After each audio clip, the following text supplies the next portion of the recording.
ഓം ശ്രീ മാത്രേ നമഃ. ഓം ശ്രീ ഗുരുഭ്യോ നമഃ. എല്ലാവർക്കും ശ്രീ മാത്രേ നമഃ. നമ്മളെ ലളിതാ സഹസ്രനാമത്തിന്റെ നാമാർത്ഥങ്ങളിലൂടെ കടന്നു പോയിക്കൊണ്ടിരിക്കുകയാണ്. 7ാമത്തെ ചാപ്റ്റർ, അതായത് 7ാമത്തെ അധ്യായമാണ് ഇന്ന് നമ്മൾ തുടങ്ങാൻ പോകുന്നത്. 7ാമത്തെ അധ്യായം നമ്മൾ 6 അധ്യായം കണ്ടു കഴിഞ്ഞു. ഇപ്പൊ ദേവിയുടെ 66 മന്ത്രങ്ങൾ അടങ്ങുന്ന 126 മുതൽ 192 വരെയുള്ള നാമങ്ങളാണ് നിർഗുണ ഉപാസനയിലെ ദേവിയുടെ നിർഗുണ സ്വരൂപത്തെ കുറിച്ച് പറയുന്നത്. അപ്പൊ നമുക്ക് എന്താണ് ദേവിയുടെ നിർഗുണ സ്വരൂപം എല്ലാം നമ്മളൊന്ന് അറിഞ്ഞിട്ട് വേണം അതിന്റെ നാമാർത്ഥങ്ങളിലേക്ക് പോകാൻ. അതുകൊണ്ട് നമുക്ക് അത് എന്താണ് എന്നുള്ളതൊന്ന് കണ്ടിട്ട് അതിന്റെ ഓരോ നാമങ്ങളിലേക്ക് പോവാം.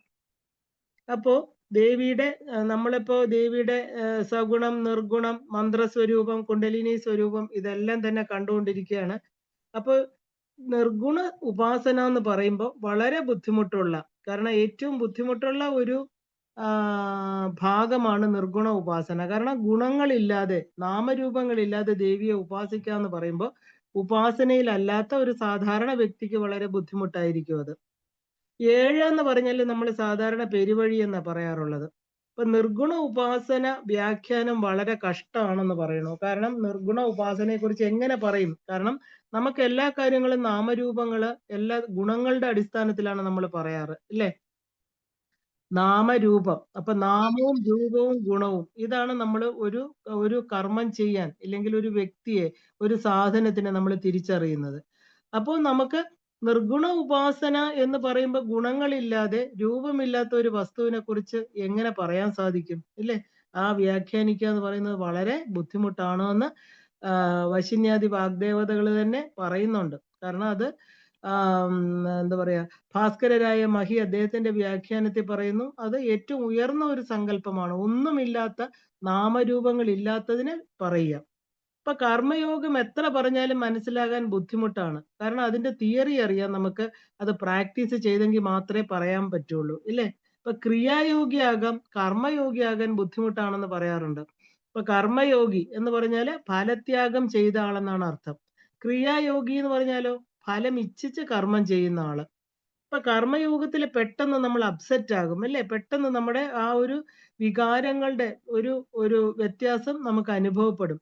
കർമ്മയോഗിയാണെങ്കിലോ തന്റെ ഉള്ളിലെ ശക്തിയുടെ നിർദ്ദേശം അനുസരിച്ച് കാലം, നിയതി അതിനനുസരിച്ചാണ് താൻ ചെയ്യുന്നതെന്നുള്ള ബോധത്തോടു കൂടിയാണ് കർമ്മങ്ങൾ ചെയ്യുന്നത്. ബാഹ്യപൂജകളെല്ലാം നമുക്ക് കർമ്മം എന്ന് പറയാം. കാരണം ഉപാസന എന്ന് പറയാൻ പറ്റില്ല. കാരണം ബാഹ്യപൂജ എന്നാൽ ഇന്നത്തെ ആ ഒരു എന്താ പറയാ, ഗുണത്തെ അടിസ്ഥാനപ്പെടുത്തി നമുക്കറിയാം. പ്രപഞ്ചം എന്ന് പറയുന്ന ത്രിഗുണമാണ്. നമ്മളും എല്ലാം 3 ഗുണങ്ങൾക്ക് അടിമകളാണ്, ഇല്ലേ? ആ ഗുണത്തെ അടിസ്ഥാനമാക്കിയാണ് ആ ബാഹ്യപൂജകളെല്ലാം ചെയ്യുന്നത്. നിർഗുണ ഉപാസന എന്ന് പറഞ്ഞാല് പരബ്രഹ്മത്തെ ഒരു ശൂന്യ സ്വരൂപമായിട്ട്, ശൂന്യമായിട്ട് കണ്ട് ഭാവന ചെയ്തിട്ട് വേണം ഉപാസിക്കാൻ. ഇപ്പൊ കാണുന്നതെല്ലാം ഈശ്വരൻ, വെറും ചൈതന്യം. ഇപ്പൊ ചൈതന്യം മാത്രമേ ഉള്ളൂ ഇവിടെ. കാരണം നമുക്ക് അങ്ങനെ കരുതുന്ന ഒരാൾക്ക് മാത്രമേ നിർഗുണ ഉപാസനയെ കുറിച്ച് കൂടുതൽ മനസ്സിലാക്കാൻ സാധിക്കുകയുള്ളൂ. അപ്പൊ ചൈതന്യമാണ് എല്ലാം എന്ന് പറയുമ്പോൾ അച്ഛൻ ചേതന, പുത്രനും ആ ഒരു ചേതന തന്നെയാണ് എന്ന് നമ്മൾ ചിന്തിച്ചോണം. കാരണം കാര്യകാരണമാണ് ബന്ധം. ഇപ്പൊ ആ ഒരു കാര്യകാരണത്തെ, ആ ബന്ധം എന്നുള്ളത് നമ്മൾ ആധ്യാത്മിക സാധനയിൽ നമ്മൾ അറിഞ്ഞിരിക്കണം. അപ്പൊ കാരണം എന്ന് പറഞ്ഞാൽ എന്താ? നമ്മുടെ ഉള്ളിലുള്ള ശക്തി. കാര്യം എന്ന് പറഞ്ഞാൽ ശരീരം, അല്ലേ? ഇപ്പൊ കാരണവും കാര്യവും തമ്മിൽ അഭേദ്യമായിട്ടുള്ള ബന്ധമുണ്ട്. അപ്പൊ ഉള്ളിലെ ആ ഒരു ഉള്ളിലുള്ളത് എന്താണ്? ആത്മാവ്, ഇല്ലെങ്കിൽ ആ ശക്തിയെ നമുക്ക് ഒരിക്കലും കാണാൻ സാധ്യമല്ല. ഇപ്പൊ കാര്യം എന്ന് പറഞ്ഞാലോ കാണാൻ പറ്റും, അല്ലേ? ഹാർഡ്വെയർ. അപ്പൊ നമുക്കൊരു മൊബൈലില് അതിനകത്തിരിക്കുന്ന സിം ഇട്ടാൽ അതിലെ ആ ഒരു തരംഗങ്ങള്, ഊർജ തരംഗങ്ങള് നമ്മൾ എവിടുന്നാണ് കിട്ടുന്ന ആ തരംഗത്തെ നമുക്ക് കാണാൻ പറ്റില്ല. പക്ഷെ അതിലിടുന്ന ചെറിയ ആ ഒരു സൂക്ഷ്മ വസ്തുവിനെ കാണാൻ പറ്റും. ഹാർഡ്വെയർ ആയിരിക്കുന്ന മൊബൈൽ ഫോണോ ടിവിയോ റേഡിയോ എന്താണെങ്കിലും നമുക്ക് കാണാം, അല്ലെ? നമുക്ക് നോക്കാം, കാണാനൊക്കെ പറ്റും. അപ്പൊ കാരണമാണ് ഈശ്വരൻ. അപ്പോ ശരിക്കും പറഞ്ഞാല് കാര്യത്തെ നമുക്ക് ആ ഒരു കാര്യത്തെ കാണാൻ പറ്റും, കാരണത്തെ കാണാൻ പറ്റുന്നില്ല.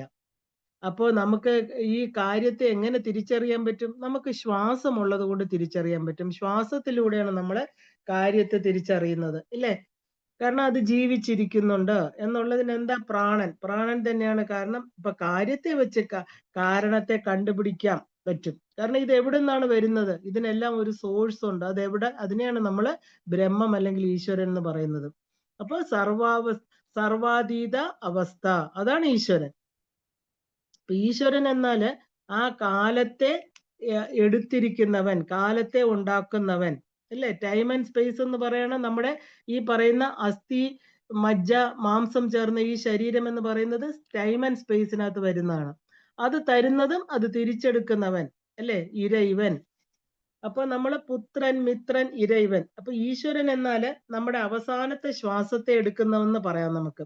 അപ്പൊ ഗുണമില്ലാതെ അറിയാൻ നമുക്ക് വളരെ പ്രയാസമാണ്. എന്ത് വസ്തുവിനെയും ഗുണങ്ങളോട് കൂടിയേ നമുക്ക് അറിയാൻ പറ്റൂ, അല്ലെ? മഷി ഇല്ലാതെ നമുക്ക് പേന കൊണ്ട് എഴുതാൻ സാധിക്കുമോ? ഇല്ല. അപ്പൊ എല്ലാം ഞാൻ എന്നാ എന്നാല് ഒന്നും ഞാൻ അല്ലേം താനും, അല്ലേ? അപ്പോ ആ ഒരു തത്വം വികാരഹ. അപ്പൊ ഇത് രണ്ടും തന്നെയാണ് എല്ലാത്തിലും ഉള്ളത്. ആ ഒരു എന്താ പറയുക, ശാക്തം എന്ന് പറഞ്ഞാല് 24+1 25 തത്വങ്ങള് അടങ്ങിയതാണ്. ഇപ്പൊ ഒരു ശൈവം എന്ന് പറഞ്ഞാൽ 36 തത്വങ്ങള്, 23 വികാരങ്ങള്.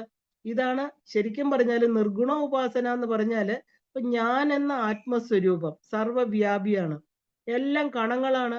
മോളിക്യൂൾസ് ആൻഡ് ആറ്റം എല്ലാത്തിലും നിറഞ്ഞിട്ടുണ്ട്. ആ മോളിക്യൂളിനകത്തും ഒരു ചലനശക്തിയുണ്ട്, ഇല്ലേ? നിർഗുണമായിരിക്കുന്ന ഒരു ന്യൂക്ലിയസും അതിന് ചുറ്റും ചലിച്ചുകൊണ്ടിരിക്കുന്ന ന്യൂട്രോൺസ്, പ്രോട്ടോൺസ്, ഇലക്ട്രോൺസ് എല്ലാം ഉണ്ട്. അപ്പൊ ഒരു ചെറിയ ആറ്റത്തിൽ പോലും ആ ശക്തി നിറഞ്ഞിട്ടുണ്ട്. അപ്പൊ എല്ലാ വസ്തുക്കളും, പ്രപഞ്ചത്തിലെ എല്ലാ വസ്തുക്കളും മോളിക്യൂൾ ആൻഡ് ആറ്റം ചേർന്നതാണ്.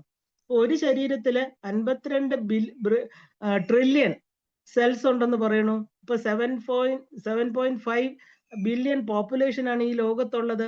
ഈശ്വരൻ എന്ന് പറഞ്ഞാൽ എന്താ? ഇതെല്ലാം ഉണ്ടാക്കിയ അചിന്ത്യനായിരിക്കുന്ന, നമുക്കൊരിക്കലും ചിന്തിക്കാൻ പറ്റാത്ത ശക്തിയോട് കൂടിയ ഒരു എന്താ പറയാ, അതിനെ നമുക്ക് വ്യക്തി എന്ന് പറയാൻ പറ്റില്ല, ഒരു സോഴ്സ് ഓഫ് എനർജി എന്ന് പറയാം, ഇല്ല? നമുക്ക് ചിന്തിക്കാൻ പറ്റില്ല അത് എന്താണെന്ന് ഒരിക്കലും നമുക്ക് പറയാൻ സാധ്യമല്ല. അപ്പൊ അപരിച്ഛേദ്യം എന്നർത്ഥം, അതായത് പിരിക്കാൻ പറ്റാത്തത്. ഇപ്പൊ ശിവനും ശക്തിയും ഒരിക്കലും വേർപെടുത്താൻ പറ്റില്ല എന്ന് പറയുന്നത് അതുകൊണ്ടാണ്. കാരണം ആ ഒരു നാമരൂപങ്ങളെല്ലാം വരുന്നത് നിശ്ചലമായിരിക്കുന്ന ഒരു തത്വത്തിൽ നിന്നാണ്, ഇല്ലേ? അതിനെ ശിവനെന്നും ചലിക്കുന്ന എനർജി ഫോമിനെ നമ്മൾ ശക്തി എന്ന് പറയുന്നു. അതുകൊണ്ടാണ് ഒരിക്കലും രണ്ടും ഒന്ന് തന്നെയാണ്, അദൃശ്യമാണ് എന്നൊക്കെ പറയാൻ കാരണം, കാണാൻ പറ്റാത്തത്, അതായത് വിരാട രൂപമായിട്ടിരിക്കുന്നത്. വിരാടെന്ന് പറഞ്ഞ വലുത്, വിശ്വരൂപം, അളക്കാൻ പറ്റാത്തത്, അതിനെ തൊടാൻ പറ്റില്ല, അല്ലെ?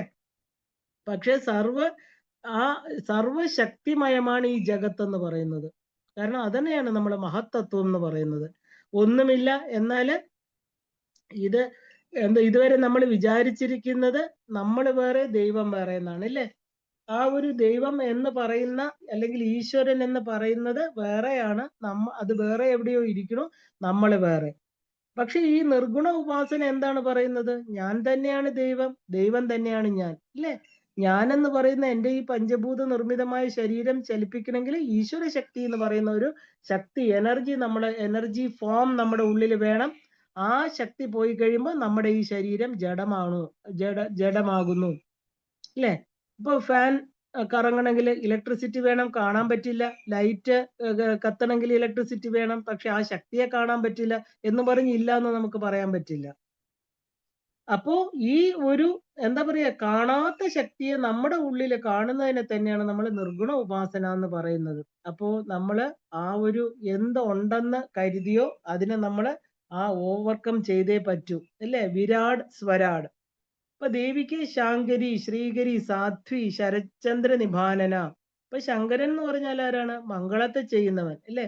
ആ മംഗളം എല്ലാം തന്നെ ആ ഒരു തരുന്ന ആ ഒരു ഭഗവാൻ, അല്ലെ?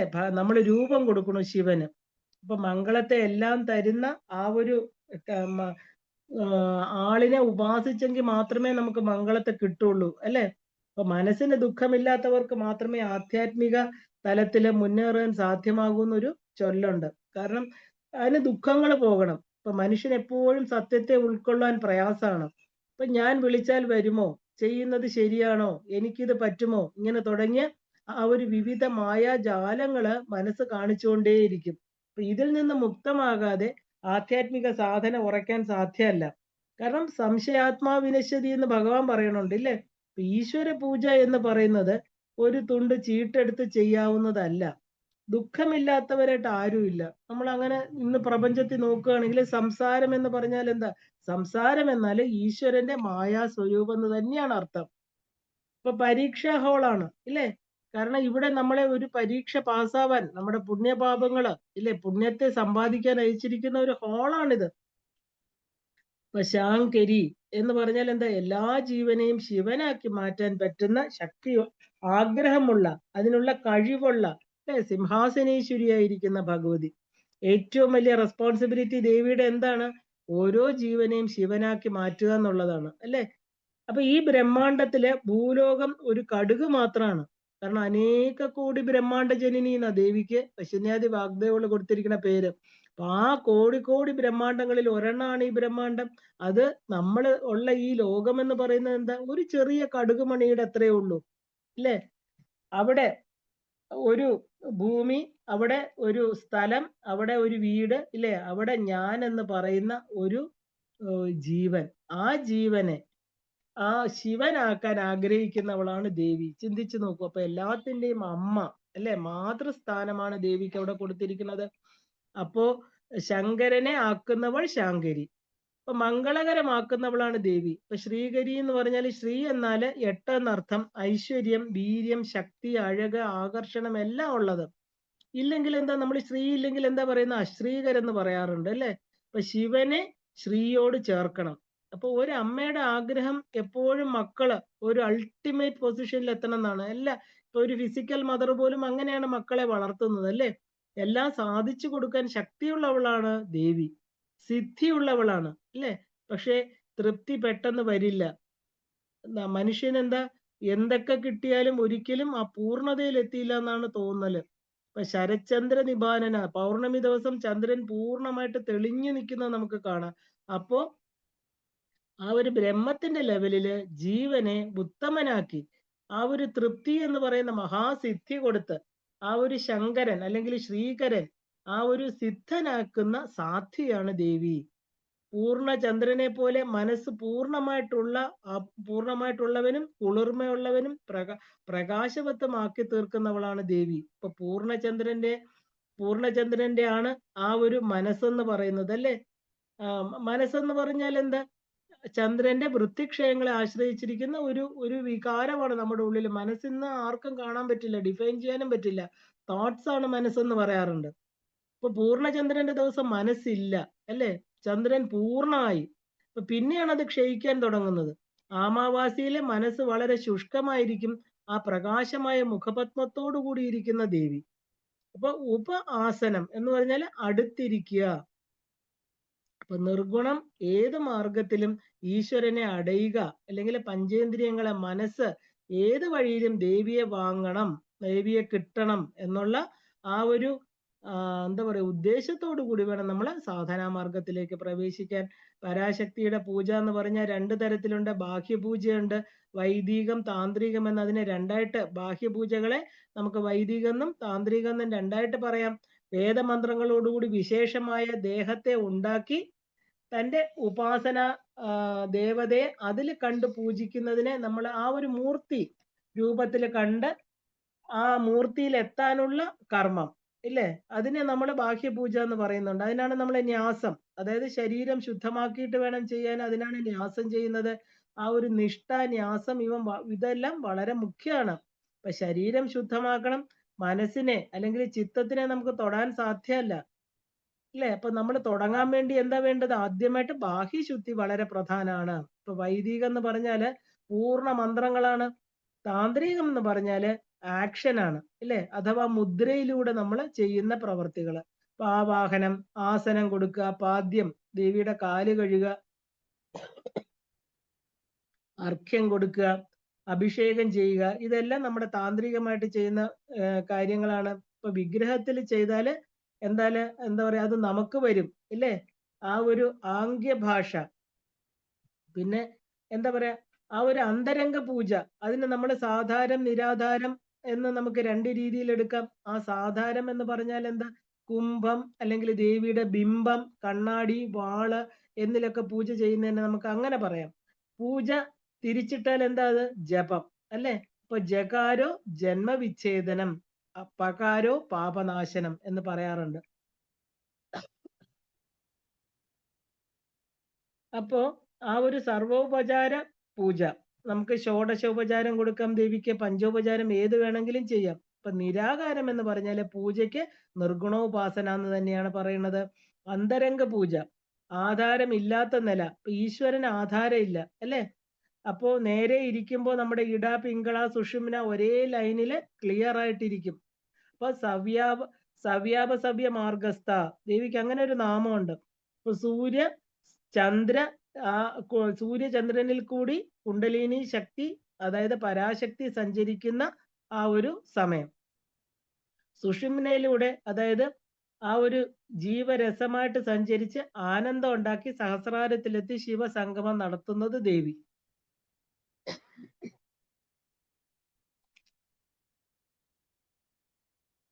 അപ്പൊ അതിനെയാണ് നമ്മൾ കുളകുണ്ടലിനി, നമ്മൾ നേരത്തെ ഉള്ള നാമങ്ങളിൽ അത് കണ്ടു അല്ലേ?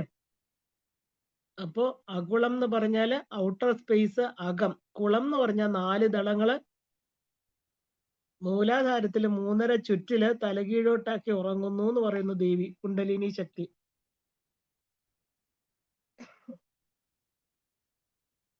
അപ്പൊ എല്ലായ്പ്പോഴും ഉറങ്ങിക്കിടക്കുകയാണ് അല്ലേ? അപ്പൊ നമുക്ക് അനുഗ്രഹം കിട്ടണമെങ്കിൽ എന്ത് വേണം? അനു എന്ന് പറഞ്ഞാൽ അടുത്ത് വന്ന് ഗ്രഹിക്കുക, അതിനെയാണ് അനുഗ്രഹം. ആ അനുഗ്രഹം നമുക്ക് എന്താ ഉള്ളിൽ തന്നെ കിട്ടണമെങ്കിൽ മാത്രമേ നമ്മുടെ ആ ഒരു ബ്രെയിൻ കെമിസ്ട്രി ഒക്കെ മാറ്റാൻ പറ്റുള്ളൂ. സാധാരണ ഒരു മനുഷ്യന്റെ ഉള്ളില് 3.5 ചുറ്റായിട്ട് ദേവി ഈ കുണ്ടലിനി ശക്തി ഉറങ്ങുന്നു എന്ന് പറയണം. കാരണം എന്താ?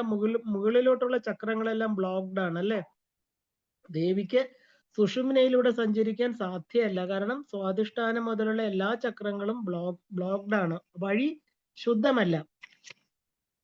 ഒരിക്കലും ഊർജമില്ലാതെ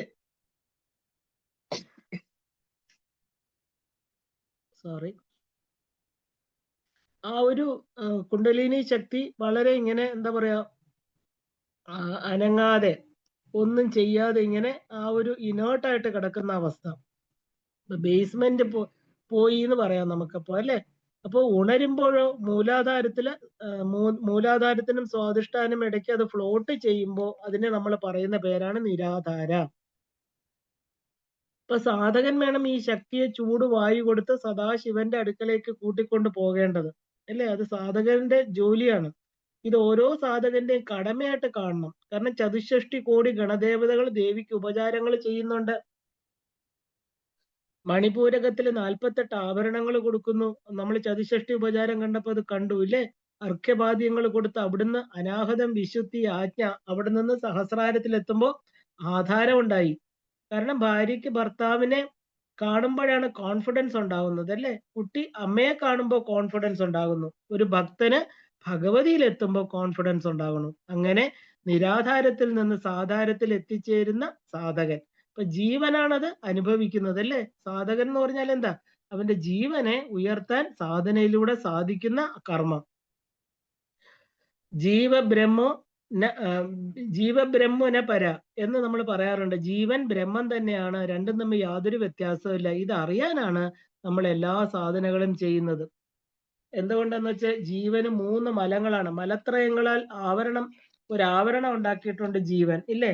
അപ്പൊ 3 ഇമ്പ്യൂരിറ്റീസ് അല്ലെങ്കിൽ അഴുക്ക്. ഒന്ന് മായികം എന്ന് പറയുന്നു, മായ അല്ലെങ്കിൽ ഇഗ്നറൻസ്. 2 കായികം എന്ന് പറയുന്നു, നമ്മുടെ ആക്ഷൻ അല്ലെ? നമ്മുടെ ആക്ഷൻ എന്ന് പറയുന്നത് എന്താ? അത് നമ്മളെ എന്താ ബന്ധിപ്പിക്കുന്നു അല്ലെ? ആക്ഷൻ ബൗണ്ടായിട്ട് ചെയ്യുന്നതിനെ നമ്മൾ ക്രിയ എന്ന് പറയണു. ആണവം എന്ന് പറഞ്ഞാൽ ആ ഒരു ഫോൾസ് അഹങ്കാരം, നമുക്കൊരു മിഥ്യ അഹങ്കാരമുണ്ട്, അതിനെ ഈഗോ എന്ന് പറയുന്നു. അപ്പൊ ഇത് തന്നെയാണ് കുണ്ടലിനിയുടെ 3 ചുറ്റായിട്ട് പറയുന്നത്. ചുറ്റാണ് ജീവൻ എന്ന് പറയുന്നത്. ഇത് 3 ഗുണങ്ങളായിട്ട് പറയുന്നുണ്ട്. അപ്പൊ ഈ ജീവൻ ഈ ഉപാധികൾ മുഖേന ജ്ഞാനം ഉണ്ടാക്കി പുറത്തെല്ലാം തിരഞ്ഞിട്ട് പിന്നെ ഉള്ളിലോട്ട് തിരിയും. ഇതിനെയാണ് നിർഗുണ ഉപാസന എന്ന് പറയുന്നത്. കാരണം ഈ അധ്യായത്തില് കുറെ നാമങ്ങൾ വരുന്നുണ്ട്. ദേവിയുടെ നിർഗുണ ഉപാസനയിൽ ദേവിക്കുള്ള നാമങ്ങൾ. ഇത് അറിയണമെങ്കിൽ ഈ ബേസിക് കാര്യങ്ങൾ നമ്മൾ അറിഞ്ഞിരിക്കണം. അപ്പൊ ഈ ജീവൻ 3 വിധത്തിലാണ്. ഒന്ന് സകലൻ, അതായത് ഇംപ്യൂർ. അശുദ്ധമായത്, അശുദ്ധമായിരിക്കുന്ന ആ ഒരു തലം. അജ്ഞാനം കൊണ്ട് അശുദ്ധം. രണ്ടാമത്തത് പ്രളയാകുലൻ, അതായത് അനാത്മയിൽ നിന്ന് ആത്മാ കാണുന്നവൻ. അതായത് നമ്മൾ ഈ പറഞ്ഞ പോലെ ഈ ഈശ്വരനെ ഈ മോർട്ടൽ ബോഡീസിൽ, ഈ കാണപ്പെടുന്ന ശരീരങ്ങളിലെല്ലാം ഈശ്വരനെ കാണുന്നത്.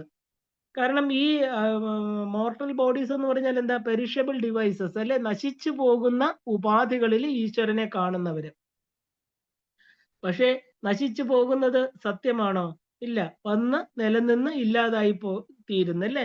ഇപ്പൊ പഞ്ചഭൂതങ്ങൾ കൊണ്ട് ഉണ്ടാക്കിയതെല്ലാം നശിക്കും ഇല്ലേ? അപ്പൊ ഇതിനെ നമുക്ക് മധ്യമൻ എന്ന് പറയാം. മിത്രൻ എന്ന് വെച്ചാൽ മധ്യമം. അടുത്ത മൂന്നാമത്തെ തലം എന്ന് പറഞ്ഞാൽ ശുദ്ധനാണ്. കാരണം വിജ്ഞാന കേവലൻ. ശുദ്ധം എന്ന് പറഞ്ഞാൽ പ്യുവർ നോളജ് അല്ലെ, ട്രൂ നോളജ് എന്നൊക്കെ പറയാം. കാരണം ആ ഒരു സയന്റിഫിക് ട്രൂത്തിനെ, ആ സത്യത്തിനെ മനസ്സിലാക്കിയത്. കാരണം ആ നിർഗുണം എന്ന് പറഞ്ഞാൽ എന്താ? ആ എനിത്തിങ് ആട്രിബ്യൂട്ട് ലെസ്. നമ്മൾ ഒരു ആട്രിബ്യൂട്ട്സും ഇല്ലാത്തത്, 24 തത്വങ്ങളോ 36 തത്വങ്ങളോ ഗുണങ്ങളോ ഒന്നുമില്ലാത്ത അവസ്ഥ. അപ്പൊ ദേവിക്ക് വിജ്ഞാനഘന രൂപിണി എന്നൊരു പേരുണ്ട്. ഇപ്പൊ ജീവന് 3 മലങ്ങൾ വേണം. സത്വം, രജസ്, തമസ് പോകുമ്പോൾ എന്തായി തീർന്നു? അത് നിർഗുണമായിട്ട് തീരുന്നു. ഇവ ചേരുമ്പോ എന്താകുന്നു? സഗുണമായിട്ട് തീരുന്നു അല്ലേ? അപ്പൊ സഗുണത്തിന് ലിമിറ്റേഷൻസ് ഉണ്ട്. ആ ഒരു ശബ്ദ, സ്പർശ, രൂപ, രസഗന്ധം എല്ലാം തന്നെ സഗുണമാണ്. അപ്പോ ആ ഒരു ഗ്രഹങ്ങള്, നക്ഷത്രങ്ങളെല്ലാം സഗുണം ഇല്ലേ? ഗുണങ്ങളോട് കൂടിയതാണ്. അപ്പൊ അകത്തുള്ള ചൈതന്യം, അത് ഒരു നിറം, ഒരു ചൈതന്യം, അതാണ് വിവിധ നാമരൂപങ്ങളായിട്ട് മാറുന്നതെന്ന് ഒരു സാധകൻ ഏറ്റവും ബേസിക് ആയിട്ട് അറിയേണ്ട കാര്യമാണിത്. അപ്പൊ പുല്ലായിട്ട്, പുഴുവായിട്ട്, മാനായിട്ട്, മനുഷ്യനായിട്ട് എല്ലാത്തിന്റെ ഉള്ളിലും ആ ഒരു ചൈതന്യം, ആ ശക്തിയാണ് ഇരിക്കുന്നത്. അപ്പോ ആ ഒരു ഈശ്വരൻ എന്ന് പറയുമ്പോൾ നമ്മള് ആ ഒരു പഴയ ജന്മത്തിൽ അനുഭവിച്ചതെല്ലാം നമ്മുടെ അറിവാണല്ലേ? അപ്പൊ ഈ ചൈതന്യം ഓരോ ശരീരങ്ങളിൽ വന്നിരിക്കുമ്പോൾ നമ്മൾ കൊണ്ടുവരുന്നത് എന്താണ്? നമ്മൾ അറിഞ്ഞ അറിവുകളെല്ലാം തന്നെ ഈ ഒരു സൂക്ഷ്മ ശരീരത്തില് കോഡഡ് ആണ്. ഇല്ലെങ്കിൽ അത് ചിത്തത്തിന്റെ രൂപത്തില് അവിടെ തന്നെ ഉണ്ട്. അപ്പൊ വിജ്ഞാനം അനുഭവിച്ച് ഈ ജീവന്റെ ആ ഒരു അസറ്റ് എന്ന് പറഞ്ഞാൽ എന്താ?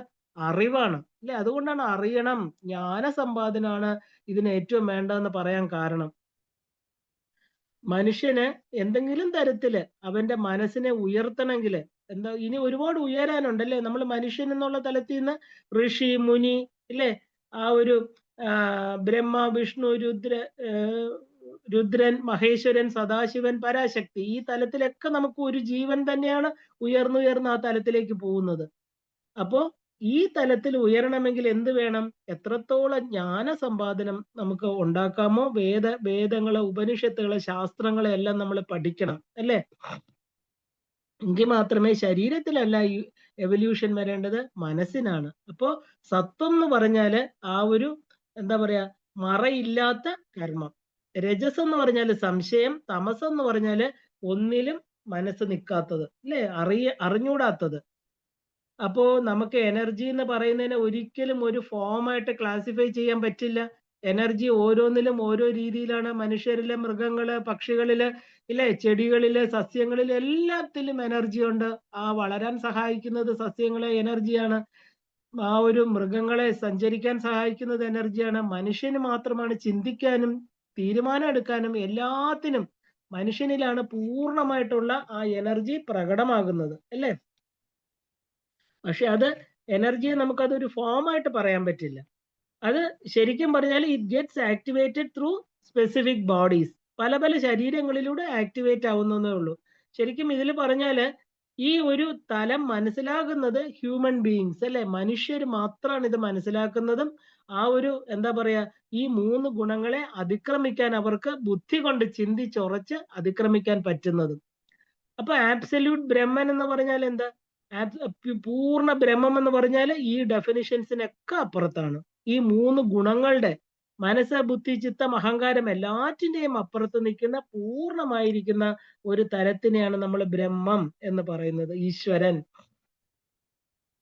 അപ്പൊ നമ്മുടെ ആ ഒരു ഡിസ്റ്റർബ്ഡ് ആയിരിക്കുന്ന മനസ്സ്, നമ്മുടെ ആ ഒരു കലങ്ങിയ മനസ്സുകൊണ്ട്, ഇല്ലെങ്കിൽ ഒന്നിലും ഉറയ്ക്കാത്ത എല്ലാത്തിലും സംശയം കാണുന്ന മനസ്സിന് ഒരിക്കലും ഈ സത്യത്തെ നമുക്ക് തിരിച്ചറിയാനോ നമ്മുടെ ആത്മാവ് ഈശ്വരനായിട്ട് കാണാനോ അത് തിരിച്ചറിഞ്ഞ് അനുഭവിക്കാനോ സാധ്യമല്ല.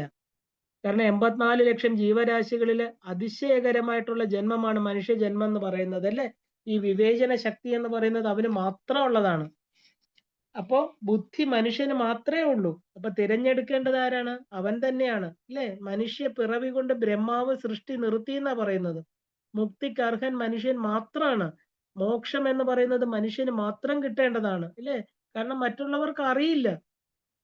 മറ്റുള്ള സ്പീഷീസിനൊന്നും അതിന് ഇങ്ങനെ ഒരു തലം ഉണ്ടെന്നോ എവല്യൂഷൻ ഉണ്ടെന്നോ മുക്തി ഈ ജനന മരണ ചക്രത്തിൽ നിന്ന് പുറത്തു വരാൻ സാധിക്കുന്നോ ഒന്നും അറിയില്ല. പക്ഷെ ഇത് അറിയാൻ പറ്റുന്ന ഒരേ ഒരു ജീവിയേ ഉള്ളൂ പ്രപഞ്ചത്തിൽ ഇല്ലേ? ആ ആളിനെയാണ് നമ്മള് മനുഷ്യൻ.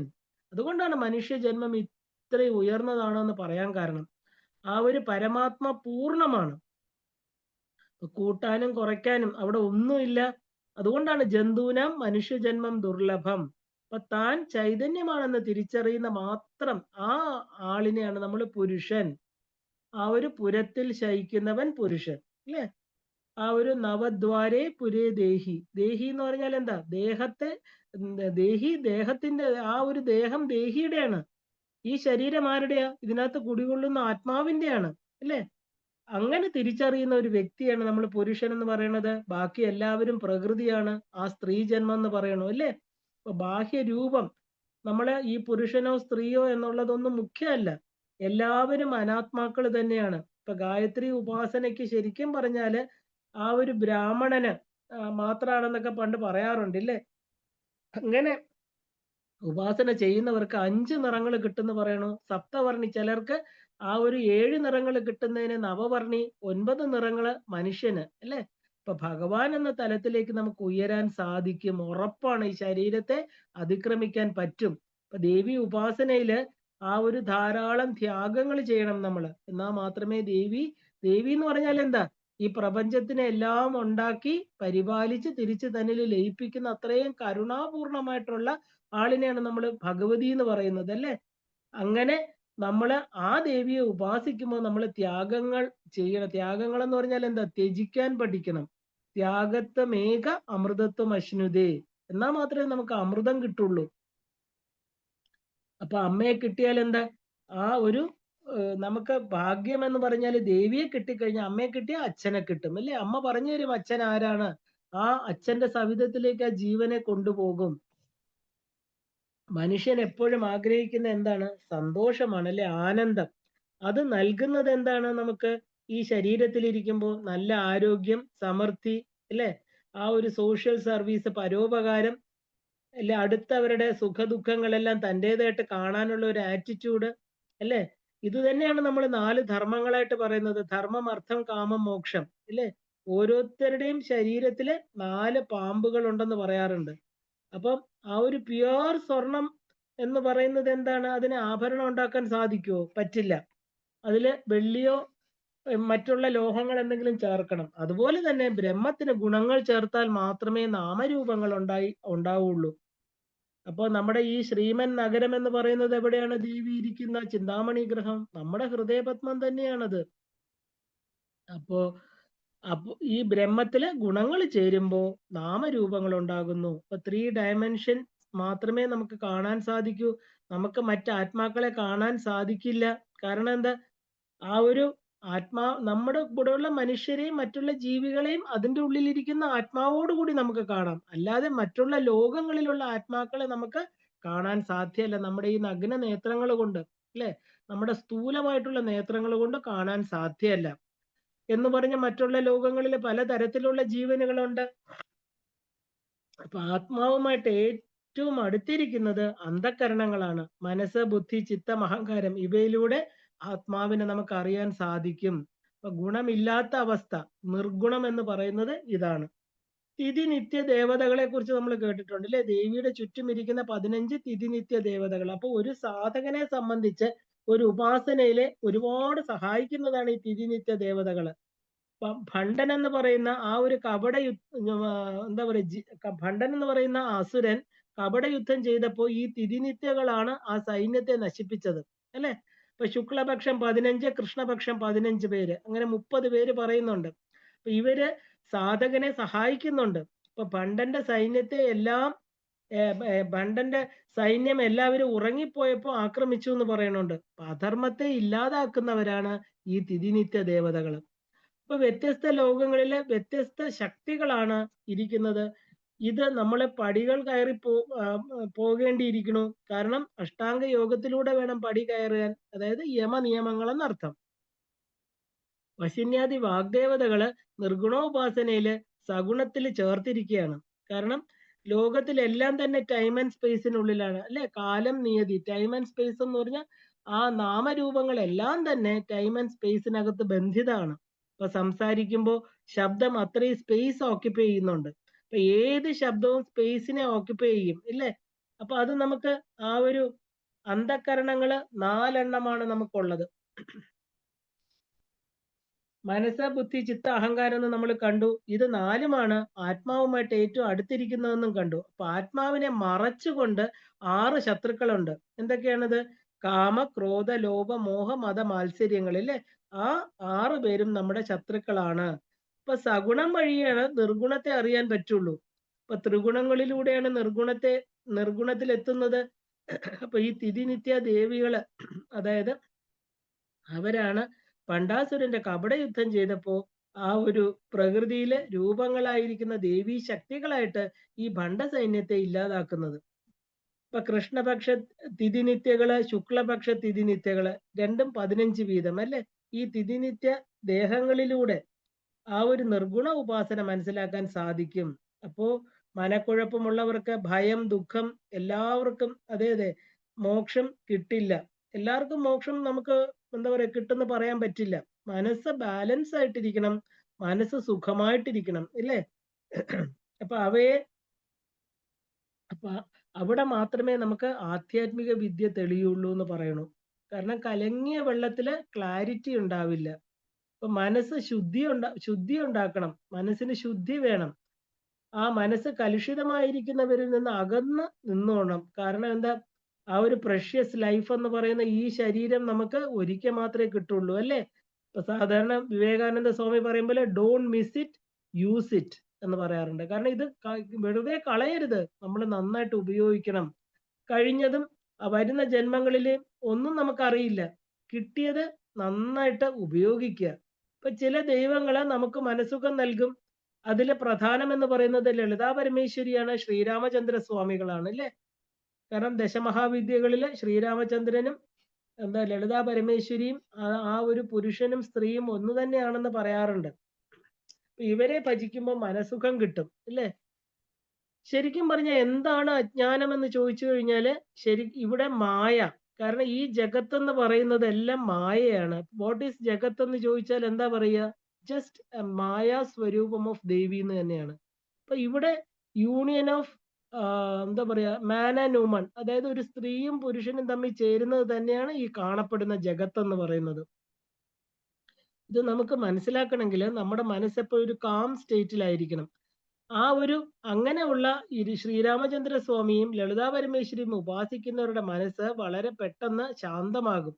ഇവരെ ഉപാസിക്കുമ്പോൾ കാരണം നമുക്ക് എന്താ പറയാ ഇവരുമായിട്ട് സ്ഥിരമായിട്ടൊരു കോണ്ടാക്ട് നമ്മുടെ ഉള്ളിൽ ദേവിയെ ചിന്താമണി ഗൃഹത്തിലിരുത്തി അമ്മയെ സ്ഥിരമായിട്ട് കണ്ട് വന്നിച്ചുകൊണ്ടിരിക്കുമ്പോൾ നമ്മൾ അറിയാതെ തന്നെ നമ്മുടെ മനസ്സിന് ഒരു ശാന്തത, ഒരു ശാന്തി വരും അല്ലേ. ആ ഒരു എന്താ പറയാ ഒരു ഒരു ശരീരത്തിന് അതീതമായിട്ടിരിക്കുന്ന ദേവിക്ക് ശാന്ത്യാതീത കലാത്മിക എന്നൊരു നാമമുണ്ട് അല്ലേ. കാരണം ഇതിനകത്ത് ഒന്നും ചേർക്കണ്ട, ഒരു പെർമനന്റ് ആയിട്ടിരിക്കുന്ന ഒരു ഫുൾനെസ്, ഒരു ശാന്തത നമുക്ക് ദേവിയെ ഉപാസിക്കുമ്പോൾ, ദേവിയെ കാണുമ്പോൾ ആ ചിരിച്ചുകൊണ്ടിരിക്കുന്ന സ്വരൂപം, ആ പഞ്ചബ്രഹ്മത്തിലിരിക്കുന്ന അമ്മയുടെ രൂപം കാണുമ്പോൾ തന്നെ നമുക്ക് ഒരു ശാന്തമായിട്ടിരിക്കുന്ന നമ്മുടെ മനസ്സ് എത്ര ഇനി കലുഷിതമാണെങ്കിലും അത് പതുക്കെ പതുക്കെ ശാന്തമായിട്ട് തീരണം നമുക്ക് കാണാൻ പറ്റും. കാരണം ഇതിനകത്തുനിന്ന് ഒന്നും കുറയ്ക്കാനോ കൂട്ടാനോ ഒന്നുമില്ല. കാരണം ഇതിനകത്ത് ആ ഒരു ഈ അൺറിയലൈസ്ഡ് ആത്മാസ് എന്ന് പറഞ്ഞാൽ അജ്ഞാനമുള്ളവർക്ക് ഒരിക്കലും ഒരു കംപ്ലീറ്റ് ആത്മാവാകണമെങ്കിൽ ദേവി ഉപാസനയിലൂടെ മാത്രമേ സാധ്യമാവുള്ളൂ. കാരണം എന്താണ്, ആ ഒരു അന്ധക്കരണ ഉപാധികളായിരിക്കുന്ന മനസ്സ്, ബുദ്ധി, ചിത്തം, അഹങ്കാരം ഇല്ലേ, അതിനെയാണ് നമ്മൾ ശരിക്കും പറഞ്ഞ ഈ ജീവനോട് ചേർന്നിരിക്കുന്നതും ജന്മത്തിന് കാരണമാകുന്നതും. കാരണം ഇതെല്ലാം തന്നെ ആ ഒരു ഈ ജീവാത്മാ എന്ന് പറയുന്നത് പരമാത്മാവിന്റെ അംശം തന്നെയാണ്. ഇല്ലെങ്കിൽ പരമാത്മാവ് തന്നെയാണ്. ഇല്ലേ?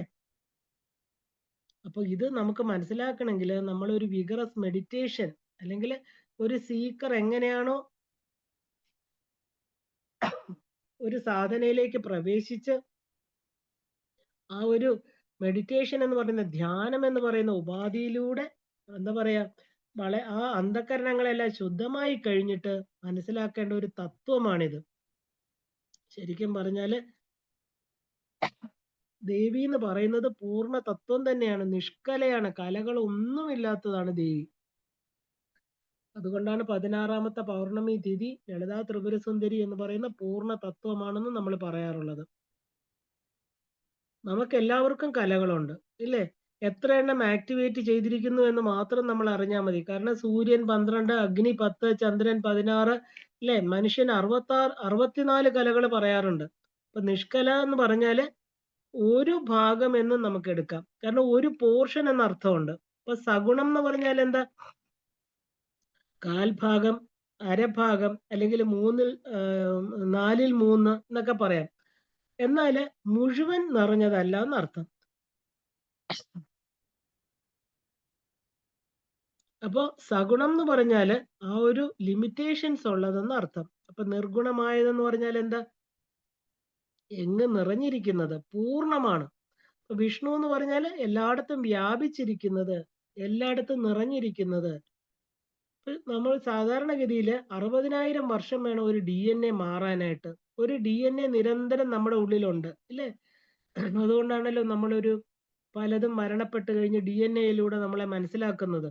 അപ്പോ നമ്മളിലെ ശക്തിയെ ഉപാസിക്കുന്നത്, അതായത് നമ്മുടെ ഇപ്പോഴത്തെ ആ ഒരു ജീവിതം എന്ന് പറഞ്ഞാൽ നമ്മുടെ ആ ഒരു വേ ഓഫ് ലൈഫ് നമ്മളെ ഇന്ന് നഷ്ടപ്പെട്ടിരിക്കുന്നു, അല്ലേ? നമ്മൾ പലതും ഇന്ന് എന്താ പറയാ പാശ്ചാത്യരുടെ ആ ഒരു ഇൻഫ്ലുവൻസിലാണ്. അപ്പൊ നമ്മുടെ ശക്തിയിൽ, നമ്മുടെ ഉള്ളിലിരിക്കുന്ന ശക്തിയാണ് നമ്മൾ ഉപാസിക്കേണ്ടത്, അല്ലേ? മനുഷ്യന് ഭൂമിയിൽ ഇരുന്ന് തപസ് ചെയ്ത് ഈശ്വരനെ പ്രാപിക്കുക എന്ന് പറയുന്നത് എന്താ? നമ്മുടെ ആ എവിടെയോ ഇരിക്കുന്നതല്ല, എല്ലായിടത്തും നിറഞ്ഞിരിക്കുന്ന ഈശ്വരൻ നമ്മുടെ ഉള്ളിലുണ്ട്, നമ്മൾ അതുമായിട്ട് കണക്റ്റഡ് ആണ്. അതുകൊണ്ടാണ് അപ്പൊ നിഷ്കല എന്ന് പറഞ്ഞാല് ഒന്നുമില്ലാത്തത്, കലകളൊന്നുമില്ലാത്തത്. അപ്പൊ പൂർണ്ണമായിരിക്കുന്നതുകൊണ്ടാണ് അങ്ങനെ പറയുന്നത്. അപ്പൊ നമ്മുടെ ശരീരത്തിലെ പൂർണ്ണമായിരിക്കുന്നത് ആത്മാവ് മാത്രാണ്. മനസ്സ്, ബുദ്ധി, അഹങ്കാരം ഇവയെല്ലാം തന്നെ ആ ഒരു പാർഷ്യലി പൂർണ്ണമാണ്. കാരണം മനസ്സെന്ന് പറഞ്ഞാൽ അന്നമാണ്, അല്ലേ? അന്നാത് മനഃ. അപ്പൊ മനസ്സെന്ന് പറഞ്ഞാല് ആ ഒരു നമ്മൾ കഴിക്കുന്ന അന്നത്തിനനുസരിച്ചാണ് മനസ്സുണ്ടാകുന്നത്. അപ്പൊ മനസ്സ് ഉണ്ടെങ്കിൽ മാത്രമേ ബുദ്ധി പ്രവർത്തിക്കുന്നുള്ളൂ. ബുദ്ധി എന്നത് മനസ്സിനപ്പുറം നിൽക്കുന്നതാണ്.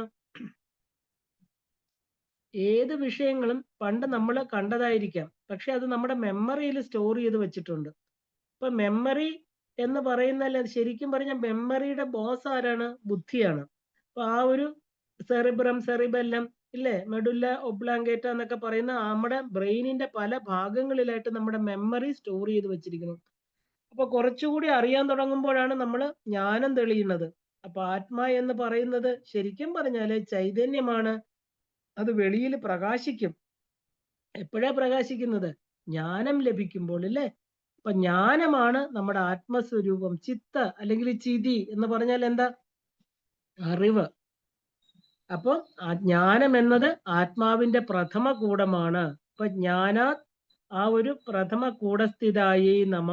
അപ്പൊ ദേവിയെ നമ്മൾ എങ്ങനെയാ കാണേണ്ടത്? ജ്ഞാനാത്മനെ പ്രഥമ കൂടസ്ഥിതായേ നമ, ഭക്തിയാത്മനെ മധ്യകൂടസ്ഥിതായേ നമ, കർമാത്മനെ ശക്തി കൂടസ്ഥിതായേ നമ, ശക്തി കൂടസ്ഥായേ നമ. അപ്പൊ ജ്ഞാനയോഗം, ഭക്തിയോഗം, കർമ്മയോഗം.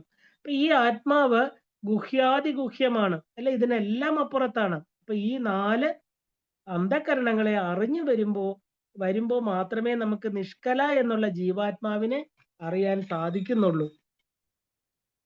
അജ്ഞാനം എന്നാൽ എന്താ? ഈശ്വരനെ അറിയാതിരിക്കുന്നതാണ്. ഇപ്പൊ ശ്രീരാമകൃഷ്ണ പരമഹംസരുടെ ശിഷ്യൻ വിവേകാനന്ദ സ്വാമി പറയണു, അജ്ഞാനം എന്നൊന്നില്ല, ഇല്ലേ?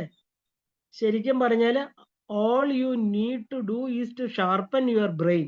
അപ്പൊ അജ്ഞാനം എന്നാല് ബുദ്ധിയെ ആ ഒരു എന്താ പറയാ ബുദ്ധിയിലെ മലങ്ങളെ ഇല്ലാതാക്കുക, ബുദ്ധിയെ എന്താ പറയാ ഒരു കൂടുതൽ ആക്ടിവേറ്റ് ചെയ്യുക. അപ്പൊ അത് എന്തൊക്കെയാണോ നമ്മുടെ ആത്മാവിനെ യാഥാർത്ഥ്യത്തെ മറയ്ക്കുന്നത് അതിനെ മാറ്റുക. ഇപ്പൊ കനലിന്റെ പുറത്തെ ചാമ്പല് പോലെ അല്ലെ? ആഷസ് എന്ന് പറഞ്ഞാൽ എന്താ? ഒരു അഗ്നിയുടെ ആ ഒരു ജ്വലനത്തെ കാണാൻ സാധിക്കാതെ മറയ്ക്കുന്നതാണ് ആഷസ്, അല്ലെങ്കിൽ ആ ഒരു എന്താ പറയാ ചാമ്പൽ എന്ന് പറയുന്നത്. അപ്പൊ അതിനെ നമ്മളൊന്ന് ഊതി കളഞ്ഞാൽ മതി, അത് മാറിപ്പൊക്കോളൂ അല്ലെ? എന്നാലേ നമുക്ക് അഗ്നിയെ കാണാൻ പറ്റുള്ളൂ. ഇത് വളരെ പക്ഷെ മനുഷ്യന്റെ ശരീരത്തിലിരിക്കുന്ന ആത്മാവിനെ കാണണമെങ്കിൽ വളരെ ബുദ്ധിമുട്ടാണ്. വളരെ പ്രയാസപ്പെട്ടിട്ടേ അതിനെ മറച്ചിരിക്കുന്നത് മാറ്റാൻ പറ്റുള്ളൂ. കാരണം എന്താ? ആ ഒരു കർമ്മം എന്ന് പറയുന്നത് അതിന്റെ ഇംപ്രിന്റ്സ് അല്ലെ? കർമ്മഫലങ്ങള് നമ്മൾ പറയാറില്ലേ, എന്താ പറയാ, കർമ്മം വളരെ ഗഹനമാണ്, അതിന്റെ വഴി നമുക്ക് ആർക്കും അറിയാൻ സാധ്യമല്ല. കർമ്മ ഇസ് വെരി ഡീപ്. അത് അറിവോടെ വേണം നമ്മൾ ചെയ്യാനായിട്ട്. ഏത് കർമ്മം ചെയ്യുമ്പോഴും അത് എന്താണെന്ന് അറിഞ്ഞ് ചെയ്യുക. ഇപ്പൊ ദേവിയെ വണങ്ങിക്കൊണ്ട്, ദേവിയെ ഓർത്തുകൊണ്ട്, ദേവിക്ക് സമർപ്പിച്ചുകൊണ്ട് നമ്മുടെ കർമ്മങ്ങൾ ചെയ്യാം. അപ്പോഴേ കർമ്മം എന്തായിട്ട് ക്രിയ കർമ്മമായിട്ട് മാറുള്ളൂ അല്ലേ? ഇപ്പൊ ദേവിയുടെ മായാസ്വരൂപം നമ്മൾ അതിക്രമിക്കണം, എന്നാലേ ജഗത്തിൽ നിന്ന് നമുക്ക് മോചനം കിട്ടുള്ളൂ. ജഗത്ത് എന്ന് പറഞ്ഞാൽ എന്താ? ഒരു പോസിറ്റീവ് പ്ലസ് നെഗറ്റീവ് ആണ് അല്ലേ? ആകാശം പുരുഷൻ എന്ന് പറയാറുണ്ട്, ഭൂമി സ്ത്രീ എന്ന് പറയാറുണ്ട് ഇല്ലേ? അപ്പൊ ആ ടം എന്ന് പറഞ്ഞാൽ എന്താ? ആ ഒരു ജഗത്ത് എന്ന് പറഞ്ഞാൽ ആണും പെണ്ണും ചേർന്ന ശക്തി. അപ്പോ നമ്മുടെ ശരീരത്തിലും പുരുഷനും സ്ത്രീയും ചേർന്നിരിക്കുന്നുണ്ട്. ആകാശം എന്ന് പറയുന്ന പരമേശ്വരൻ, ഭൂമി എന്ന് പറയുന്നത് പരമേശ്വരി. ഇപ്പൊ ലോകത്തിൽ അറിയുന്നതെല്ലാം സഗുണമാണ്, അറിയാത്തതെല്ലാം നിർഗുണം ഇല്ലേ? അതുകൊണ്ട് 10% മാത്രമാണ് അറിയപ്പെട്ടത് എന്ന് പുരുഷ സൂക്തം പറയുന്നു. അത്യധിഷ്ഠ ദശാങ്കുലം. അപ്പൊ സഗുണം നിർഗുണത്തിൽ ലയിക്കും ഇല്ലേ? നമുക്കറിയാം ഉപാസനയിൽ ഏറ്റവും ഉയർന്നത് എന്താണ്? ഏറ്റവും ഉയർന്നത് നിർഗുണോപാസന തന്നെയാണ്. അപ്പൊ ഈ ലോകങ്ങളെല്ലാം സഗുണമാണ്. നമ്മൾ കാണുന്നതെല്ലാം തന്നെ ആ ഒരു സഗുണ രൂപത്തിൽ മാത്രമേ കാണാൻ സാധ്യമാകൂ. നമ്മുടെ ശരീരവും 3 ഗുണങ്ങൾക്ക് അധീനമാണ്. ഇതിൽ കൂടി നമുക്ക് നിർഗുണം എന്ന് പറയുന്നത് അറിയാൻ സാധിക്കും. നമ്മൾ അതിനു വേണ്ടി പ്രയത്നിക്കണം അല്ലേ? ആ ഒരു വളരെ പ്രയാസമാണ്. കാരണം ആ ഒരു എല്ലാ പോസിറ്റീവിനും ഒരു നെഗറ്റീവ് ഉണ്ടാകും. ഈ ഒരു നെഗറ്റീവ് എന്ന് പറഞ്ഞാൽ അത് ശരിക്കും ഡബിൾ ആണ്. നമ്മൾ കേട്ടിട്ടുണ്ട് 30 മുക്കോടി ദേവകളെന്ന്. 66 കോടി അസുരന്മാരാണ് ഉള്ളത് അല്ലേ? അപ്പൊ നല്ലതുപോലെ തന്നെ ചീത്തയും ഇവിടെ, മോശമായതും ഇവിടെ ഉണ്ട്. മാത്രമല്ല അതിന്റെ ഇരട്ടി ഉണ്ടെന്ന് പറയുന്നു. അതിൽ നിന്ന് രക്ഷ നേടാനാണ് നമ്മുടെ എല്ലാ ഉപാസനാ മാർഗങ്ങളും. മൂലപ്രകൃതിയായിരിക്കുന്ന പരാശക്തി ആദ്യം ഏകമായിരുന്നു. ഏകൈവാഹം ജഗത്തത്ര എന്ന് ദേവി തന്നെ ദേവി മഹാത്മ്യത്തിൽ പറയുന്നുണ്ട്. സർവം ഖലുവിദം ബ്രഹ്മ അല്ലെ? ഭഗവാൻ ആലിയിലെ കിടന്നപ്പം എന്താണ് ഇവിടെ ഉണ്ട്? ചുറ്റും നോക്കിയപ്പോഴത്തേക്ക് അശരീരി കേട്ടു എന്നാ പറയണത്. അപ്പൊ ദേവി പറയണു സർവം ഖലുവിദം ഏവാഹം ന കിഞ്ചിനസ്തി സനാതനം. ഞാനല്ലാതെ ഇവിടെ വേറെ ഒന്നുമില്ല എന്ന് പറയാണ്. അത് 3ആയിട്ട് പിരിഞ്ഞു എന്ന് പറയുന്നു. മൂലപ്രകൃതിയായിരിക്കുന്ന ശക്തി ആദ്യം ഏകമായിരുന്നു, അത് 3ആയിട്ട് പിരിഞ്ഞു. ബ്രഹ്മ വിഷ്ണു രുദ്രൻ. ഇപ്പൊ രുദ്രനിൽ നിന്ന് പരമേശ്വരൻ, ഗണപതി, മുരുകൻ, മഹാവിഷ്ണു എന്ന് പറയുന്ന നിന്ന് മന്മഥൻ, ബ്രഹ്മാവിന്റെ മാനസപുത്രന്മാര് സനകാദികള്, സപ്ത ഋഷികള്, ബാക്കി സൃഷ്ടി മുഴുവനും ബ്രഹ്മാവിൻ്റെതാണ്. ആദ്യമായിട്ട് ബ്രഹ്മാവിന്റെ ഇടത് കൈകളിൽ നിന്ന് മനു, ആ ഒരു എക്സ് വൈ എന്ന് പറഞ്ഞാല് ശതരൂപ ഇല്ലേ? അതിൽ നിന്നും ആ ഒരു ഹ്യൂമാനിറ്റി എന്ന് പറയുന്ന മനുഷ്യ കുലം ഉണ്ടായി. അപ്പൊ ഈ പ്രപഞ്ചം മുഴുവനും ഗുണമില്ലെങ്കിൽ പിന്നെ നേരെ വിപരീതമാണ് അല്ലെ? നിർഗുണമാണ്, നിഷ്കലയാണ്. അപ്പൊ കലകളില്ലാത്തത് എന്നർത്ഥം. അപ്പോ പ്രപഞ്ചം ഉണ്ടാകുന്നോ കലകളും ഉണ്ടായേ തീരുള്ളൂ. അപ്പൊ ദേവി നിഷ്കല, നിഷ്പരിഗ്രഹ, നിസ്തുല, തൻ്റെതായിട്ട് ഒന്നിനും അവിടെ സ്ഥാനമില്ല. ഇപ്പൊ നിർഗുണ ഉപാസനയുടെ പ്രാധാന്യം എന്തെന്ന് പറഞ്ഞാല് നമ്മൾ വിശ്വസിക്കുന്നത് പഞ്ചേന്ദ്രിയങ്ങള്, അതായത് ആ പഞ്ചേന്ദ്രിയങ്ങളിൽ കൂടെ കിട്ടുന്ന അനുഭവങ്ങളെ മാത്രമാണ് നമ്മൾ സത്യം എന്ന് കരുതുന്നത് അല്ലെ? അപ്പൊ അതിന് വെളിയിൽ അറിയാത്തതായിട്ട് ധാരാളം പരമസത്യങ്ങളുണ്ട്. നമ്മൾ അറിഞ്ഞത് 10%, 90% അറിയാത്തതാണ് അല്ലെ? സമുദ്രത്തിന്റെ അടിയിലൊക്കെ എവറസ്റ്റിനെക്കാളും ഉയരമുള്ള കൊടുമുടികളുണ്ട് അല്ലെ? സമുദ്രത്തിന്റെ അടിയിലുള്ള അത്ഭുത വസ്തുക്കളെ കുറിച്ച് നമുക്ക് ചിന്തിക്കാൻ പോലും പറ്റില്ല. പക്ഷെ നമ്മൾ കാണപ്പെടുന്നില്ല. അതിന്റെ അടിയിൽ പോയി കാണാൻ ആർക്കും സാധ്യമല്ല എന്ന് ഉള്ളത് കൊണ്ട് ഇത് ഇല്ല എന്ന് പറയാൻ പറ്റില്ല. അപ്പോ ഈ അഹം എന്ന് പറയുന്ന ബോധത്തിനകത്ത്, അതായത് ആ ഉൾക്കടലിൽ ഇരിക്കുന്ന സത്യത്തെ അറിയാൻ നമുക്ക് സാധിക്കും ഇല്ലേ? മായ എന്നുള്ള അജ്ഞാനം അത് നമുക്ക് മാറണം. അപ്പൊ ദേവിയുടെ തന്നെയാണ് മായ. അതുകൊണ്ടാണ് അവിദ്യാമായ എന്ന് പറയുന്നത്.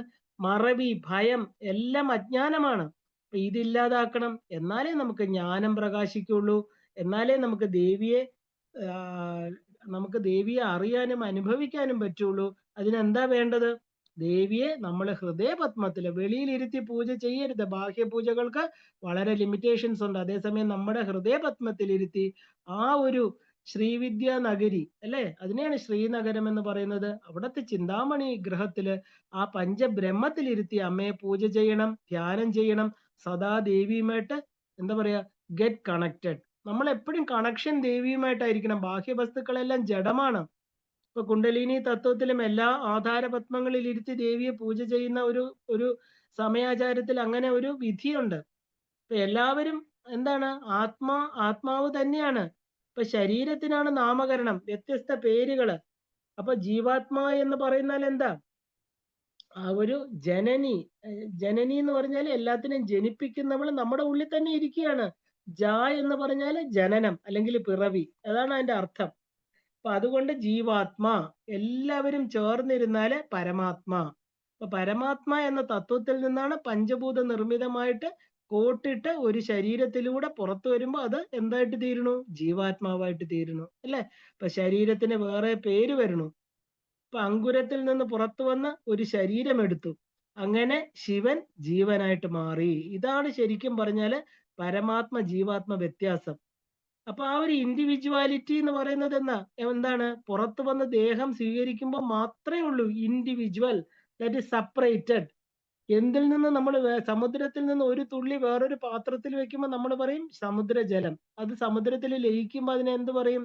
സമുദ്രം എന്നേ പറയാൻ പറ്റൂ ഇല്ലേ? അതുപോലെ തന്നെയാണ് നമ്മൾ എല്ലാവരും. കാരണം ഇൻഡിവിജ്വാലിറ്റി ദേഹം കിട്ടുമ്പോൾ മാത്രമാണല്ലേ ഞാൻ അതാണ് ഇതാണെന്നുള്ള അഹങ്കാരം. അപ്പൊ അഹങ്കാരം വിരിയുമ്പോൾ മാത്രമാണ് നമ്മൾ ഇൻഡിവിജ്വൽ, നമ്മൾ ഞാൻ എന്നുള്ള ശരീരമായിട്ട് തീരുന്നത്. വീട്ടിൽ നിന്ന് പുറത്തു വരുമ്പോൾ നമുക്ക് നാമഗോത്രാദികൾ വരണു. തിരിച്ച് വീട്ടിലെത്തിയാലോ ഇതൊന്നുമില്ല. നാമം, ഗോത്രം, പേര് ഒന്നുമില്ലാത്ത ആ പരബ്രഹ്മ തത്വമായിട്ട് തീരണു അല്ലേ? അപ്പോ ഞാനും അതും ഒന്നാണ്. ഇത് തന്നെയാണ് തത്വമസി മഹാവാക്യം. ഏത് ഉപാസനയുടെയും അവസാനം നമുക്ക് കിട്ടുന്ന മഹാവാക്യങ്ങള് തത് ത്വമസി അഹം ബ്രഹ്മാസ്മി അല്ലെ? അപ്പോ എന്താണ് നമ്മൾ ഇതിൽ നിന്ന് മനസ്സിലാക്കുന്നത്?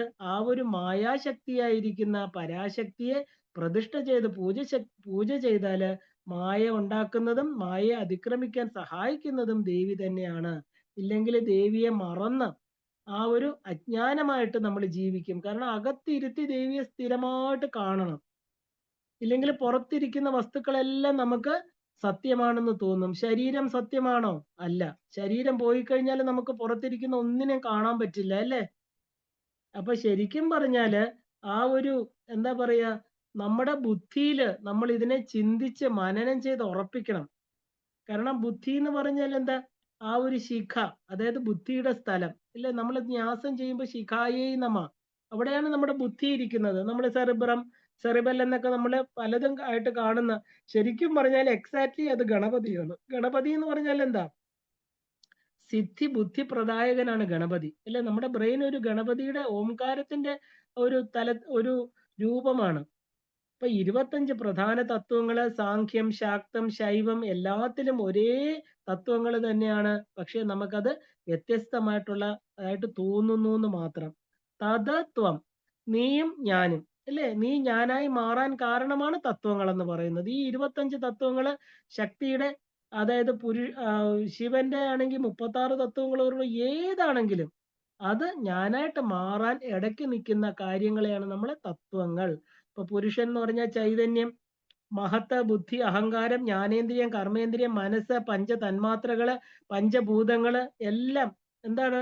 തത്വങ്ങളാണ് ഇല്ലേ? അപ്പൊ ഉത്പത്തിക്ക് കാരണമായിരിക്കുന്ന തത്വങ്ങള്, ഉത്പത്തിക്ക് കാരണമായ എല്ലാ തത്വങ്ങളും ഈശ്വരനിൽ നിന്ന് പുറത്തു വന്നതായതുകൊണ്ട് ഈശ്വരനെ ഒട്ടി മാത്രമേ അതിന് നിൽക്കാൻ സാധിക്കുകയുള്ളൂ. അതിലൊന്നാണ് ആ ഒരു ഈശാവാസ്യം ഇതം സർവം യത് കിഞ്ച് ജഗത്യാം ജഗത്ത് എന്ന് പറയുന്നത്. എന്ന് പറയുമ്പോൾ എല്ലാം ഈശ്വരൻ തന്നെ, എല്ലാം ഈശ്വരമയമാണ്. ചൈതന്യം, പുരുഷൻ, ഇതെല്ലാം ഒന്ന് തന്നെയാണ്. അപ്പൊ പ്രധാന തത്വം എന്നാണ്? പുരുഷൻ, അല്ലേ? അതിൽ നിന്നാണ് മഹത്തത്വം. ബുദ്ധി എന്ന് പറയുന്നത് ബുദ്ധി, അതിൽ നിന്ന് അഹങ്കാരം, അല്ലേ? ആ ഒരു ഭഗവാൻ പറയുന്നു അഹം മോക്ഷ ഇക്ഷ്യാമി മാ ശുച. അപ്പൊ ഈശ്വരൻ മാത്രമേ ഉള്ളൂ. എന്നെ ശരണം പ്രാപിച്ചാല് നിന്നെ ഞാൻ മോക്ഷം തരാം എന്ന് ഭഗവാൻ പറയുന്നുണ്ട്.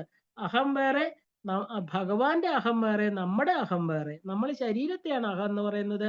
നമ്മളെ ഭഗവാൻ എന്താ? ആ ചൈതന്യം തന്നെയാണ് അഹം എന്ന് പറയുന്നത്, അല്ലേ? അപ്പോ അഹം എന്ന ഞാൻ, അത് ആ ഒരു മഹത്തിനോട് ചേർന്ന്, ആ ഒരു ഇതേ അഹം മനുഷ്യന്റെ ബുദ്ധിയോട് ചേരുമ്പോ എന്താണ്? ആ ഒരു വാസനകളോട് കൂടി ചേർന്ന് നമ്മൾ ശരീരമായിട്ട് നമുക്ക് കാണപ്പെടുന്നു. ആ ഭഗവാനോട് ചേരുമ്പം എല്ലാത്തിലും നിറഞ്ഞിരിക്കുന്ന തത്വമായിട്ട് തീരണു. ബുദ്ധിയും അഹത്തോട് ചേർന്ന് അഹങ്കാരമാകണം, അല്ലേ?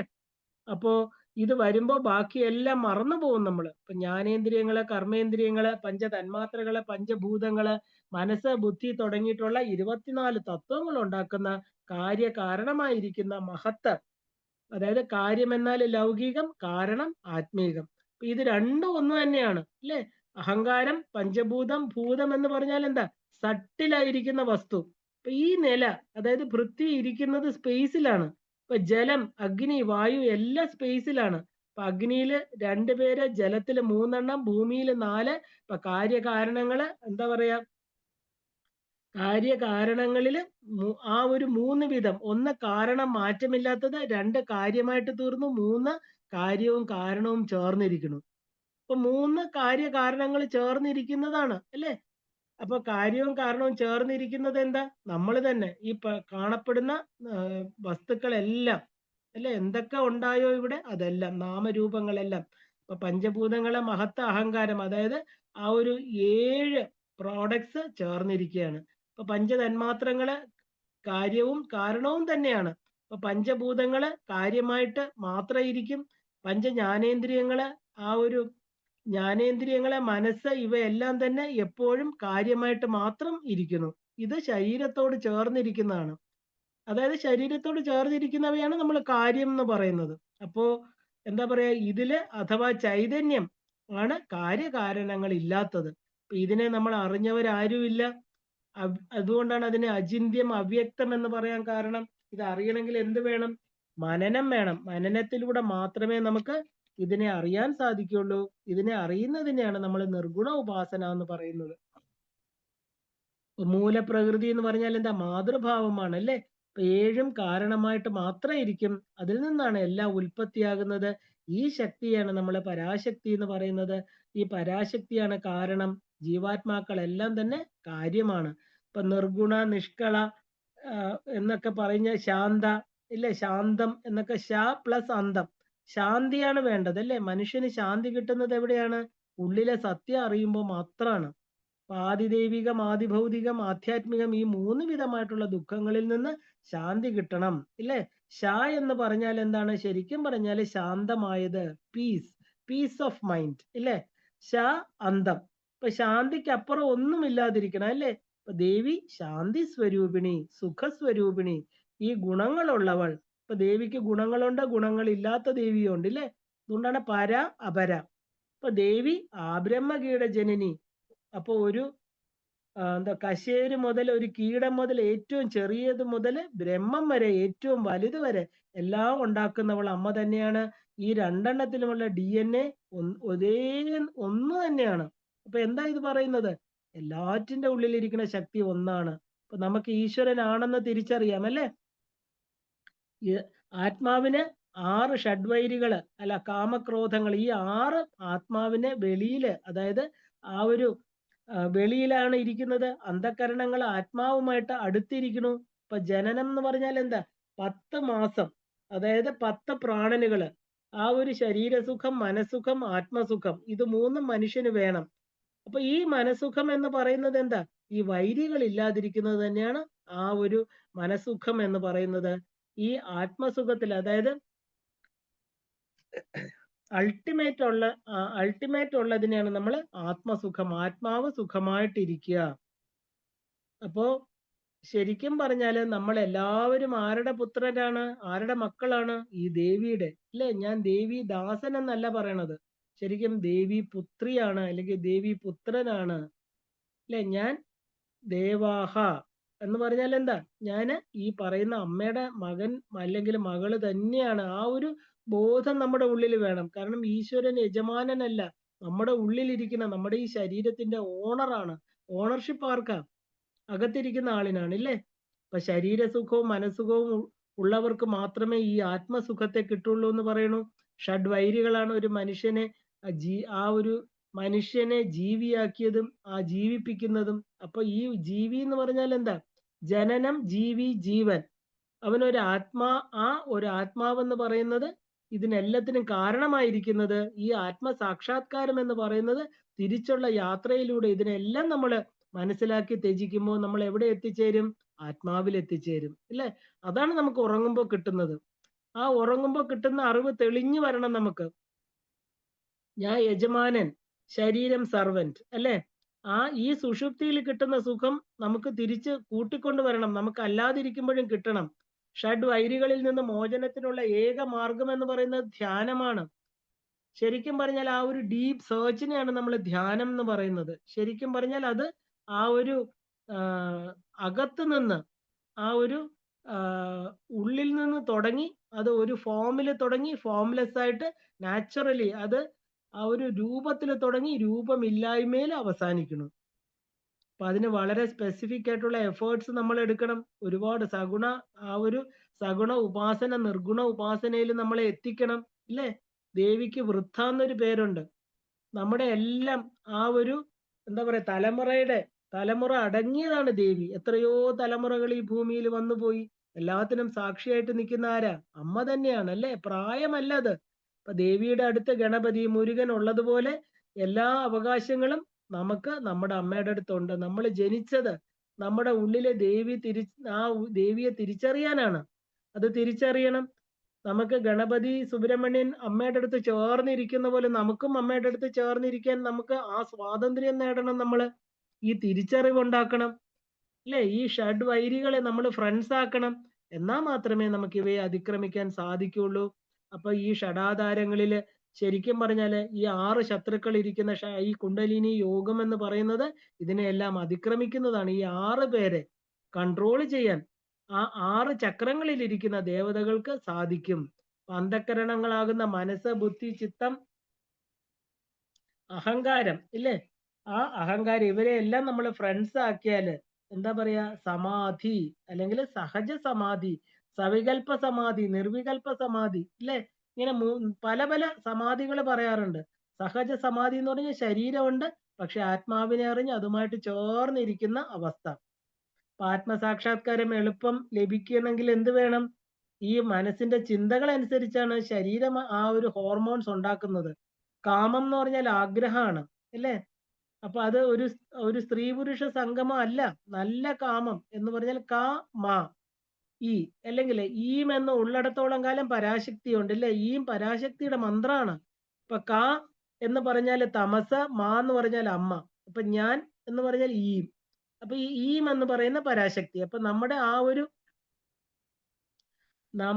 ആ ഒരു ജീവനെ ഈശ്വരനാക്കി മാറ്റുന്നത്, അതായത് നമ്മുടെ ആ ഓറ തെളിഞ്ഞ് വരണമെങ്കിൽ ആ നിർഗുണമായിരിക്കുന്ന ആത്മാവ് നമ്മളാണ് ഗുണം കൊടുക്കുന്നതെന്ന് നമ്മൾ മനസ്സിലാക്കണം. അപ്പൊ ജീവനിലുള്ള ടോക്സിൻസ് എല്ലാം മാറ്റിക്കഴിഞ്ഞാൽ എന്തായി? ക്ലിയർ ആയി അല്ലേ? ടോക്സിൻസ് എന്ന് പറഞ്ഞാൽ എന്താ? അഴുക്ക്, വിഷങ്ങള്, അതിനെല്ലാം മാറ്റണം. അപ്പോഴേ അത് ശുദ്ധമാകുള്ളൂ. ഉപാസന, സാധന എല്ലാം തന്നെ ഈ ആത്മാവിനെ ശുദ്ധമാക്കാനുള്ളതാണ്. എല്ലാ ജീവനും നല്ലത് തന്നെയാണ്.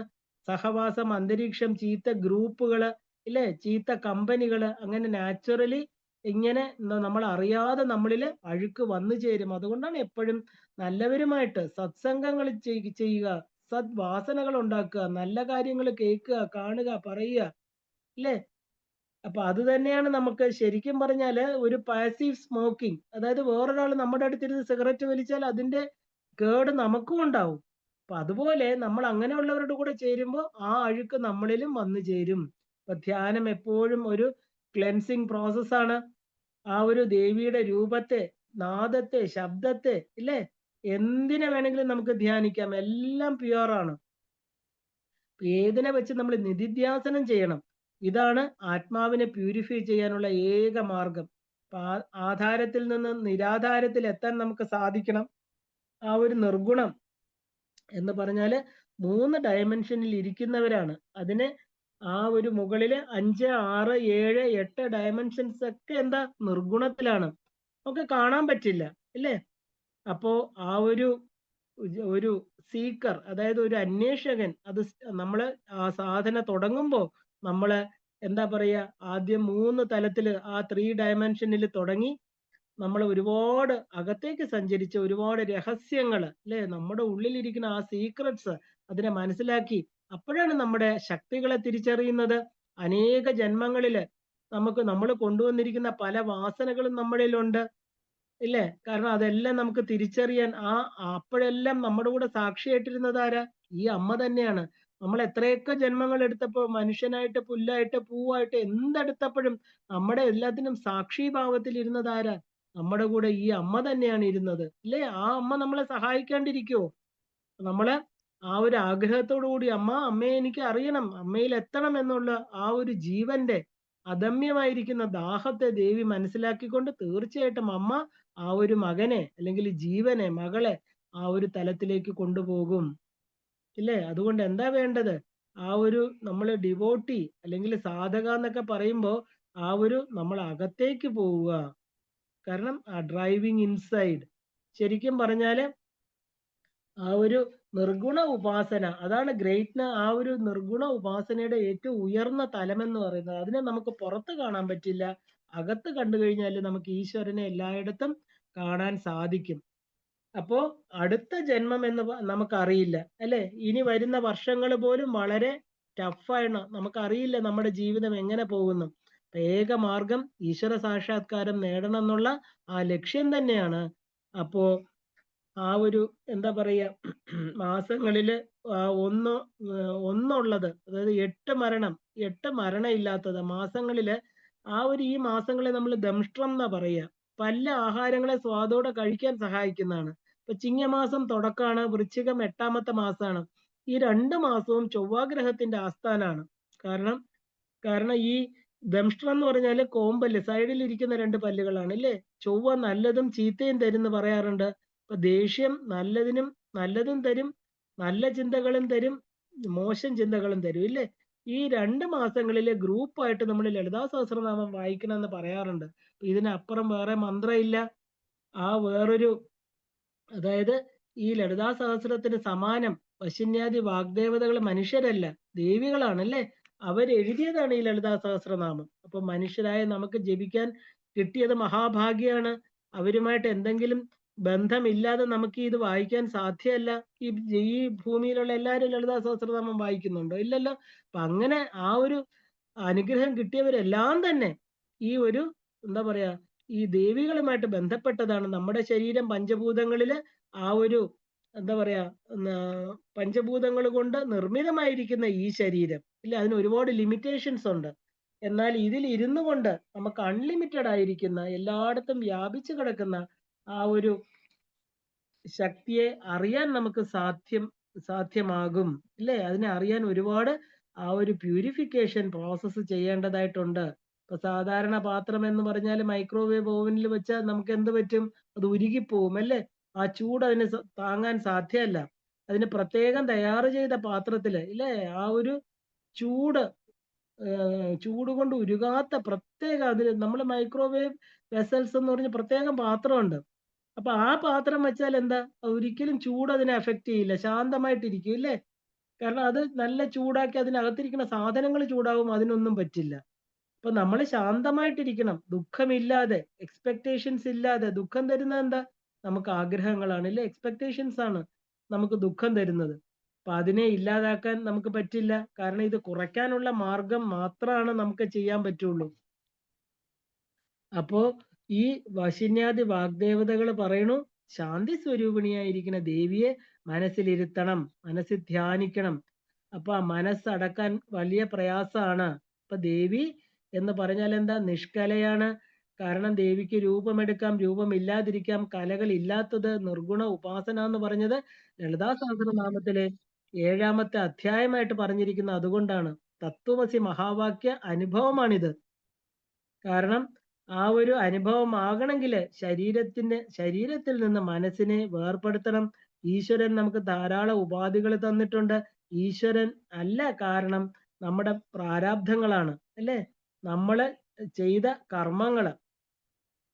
കാരണം നമ്മള് അനേക ജന്മങ്ങളിൽ ചെയ്ത കർമ്മങ്ങളുടെ ഫലമാണ് നമുക്കിതൊന്നും അറിയാതെ പോകുന്നത്. ഇപ്പൊ നമ്മൾ ഇന്ന് ഇരിക്കുന്ന നിലയ്ക്ക് കാരണം എന്താ? പൂർവജന്മാർജിത കർമ്മഫലങ്ങളാണ്. അപ്പൊ ഈശ്വരൻ ആ ഒരു കാര്യമായ നമ്മുടെ ഉള്ളില് കാരണമായിട്ടിരിക്കണു, അല്ലേ? ദേവി തന്നെയാണ് കാരണമായിട്ട് പഞ്ചഭൂതങ്ങളായിട്ട് നമ്മുടെ ശരീര രൂപത്തിൽ ഇരിക്കുന്നതും തിരിച്ച് കാരണമായിട്ട് നമ്മുടെ ഉള്ളിൽ ആത്മാവായിട്ടിരിക്കുന്നതും. ഇത് മനസ്സിലാക്കേണ്ടത് നമ്മുടെ മാത്രം ജോലിയാണ്, അല്ലേ? താമരയിലെ ജലം പോലെ നമ്മൾ ഈ ലോകത്തിൽ ജീവിക്കണം. എന്നാല് ഞാൻ ദേവി തന്നെയാണ് നിന്നെ കൊണ്ട് ഇതെല്ലാം ചെയ്യിക്കുന്നത്, അല്ലേ? ഞാൻ എന്ന് പറഞ്ഞാല് ആ ഒരു ശക്തി മാർഗത്തില് ആരാ? ദേവി തന്നെയാണ്. അപ്പൊ ഞാനെന്ന് പറഞ്ഞത് നിവർത്തി മാർഗമാണ്. ദേവിയെ നമ്മള് ശരണാഗതി ചെയ്യണം. കർമ്മണ്യേ വ്യാധികാരത്തെ മാബലേഷു കഥാചന, അല്ലെ? മാതൃസങ്കോത്സ്യ കർമ്മണി. അപ്പൊ അതിന് എന്താ പറയാ, ആചാര്യസ്വാമികൾ പറയണു, നളിനി ജല ഗത ദളം അതിസരളം തത്വജീവിതം അതിശയ സരളം. ഇപ്പൊ ജ്ഞാനമാണ് ഈശ്വരൻ. മൂലാധാരത്തിൽ തുടങ്ങണം, ആത്മാവിനെ അറിയണം, 4 അന്ധകരണങ്ങളെ അതിക്രമിക്കണം, ആ ആത്മ നിത്യ സർവഗത സ്ഥാണുവാണെന്നറിയണം, ഷഡ് ഊർമികളെ ജയിക്കണം. അഹങ്കാരം 3 വിധത്തിൽ, നമ്മുടെ 3 തരത്തിലുള്ള അഹങ്കാരങ്ങൾ, വൈകാരികം, വികാര സ്വരൂപം. ഞാൻ എന്ന് പറയുന്ന വികാരം പ്രൊജക്റ്റ് ചെയ്യുന്നത്, തൈജസം എന്നുള്ളത് എന്ന് പറയാ ഒതുങ്ങിയിരിക്കുന്നത്, ആ ഒരു ഗുഹയ്ക്കുള്ളിൽ ഇരിക്കുന്നത്. ഭൂതാദി, അതായത് വെളിയില് എല്ലാ ഭൂതങ്ങളിലും ആക്ഷൻസ് ആയിട്ട്, കർമ്മങ്ങളായിട്ട്, അല്ലെ? സമസ്ത ഭൂതങ്ങളും ഞാൻ കാരണം നിലനിൽക്കുന്നു എന്നുള്ള ഒരു ഭാവം, അല്ലേ? അപ്പോ ദേവി അത് മനസ്സിലാക്കി കഴിഞ്ഞാൽ എന്താ? അമ്മ നിരഹങ്കാര. നമുക്ക് അവിടെ അഹങ്കാരം ഉണ്ടാവില്ലേ, അല്ലേ? ഞാനാണോ ഇത് ചെയ്യുന്നത്? ഞാനാണോ ഇതിനെല്ലാം കാരണങ്ങൾ? ഒന്നുമല്ല, എല്ലാം അമ്മ തന്നെയാണ്. ഇവിടെ ഇത് അറിയുമ്പോഴാണ് ഇതൊക്കെ ജയിച്ചവളായിരിക്കുന്ന ദേവിയെ ഉപാസിക്കുമ്പോൾ ഈ എന്താ പറയാ, ഈ ഗുണങ്ങളൊക്കെ നമ്മളിൽ വന്നു ചേരും.